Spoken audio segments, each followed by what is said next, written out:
PTI ने IMF से कर्ज मुआहिदे को आर्जी रिलीफ करार दे दिया। तहरीक इंसाफ के senior vice chairman Shah Mahmood Qureshi का कहना है कि मुआहिदे से चंद माह के लिए डिफॉल्ट का खतरा तो टल गया, मगर सवाल यह है कि उसके बाद क्या होगा। पीटीआई रहनुमा ने मजबूत मईशत के लिए इकदाम करने की जरूरत पर जोर दिया।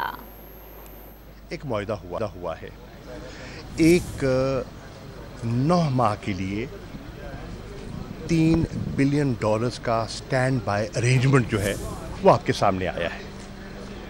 उससे ये तो हुआ है कि जो इमीडिएट डिफ़ॉल्ट का ख़तरा था वो टल गया। उस हद तक तो मुझे इस मुआहिदे की अफादियत का एहसास भी है, लेकिन सवाल ये है क्या ये हल है? ये हल नहीं है। ये एक स्टॉप कैप अरेंजमेंट है और स्टॉप कैप अरेंजमेंट में आपके चंद माह गुजर जाएंगे। उसके बाद क्या होगा? हमें इसका हल तलाश करना होगा, हमें अपने हाउस को ऑर्डर करना होगा, हमें जो इकोनॉमिक रिस्ट्रक्चरिंग रिक्वायर्ड है उसकी तरफ आगे जाना होगा।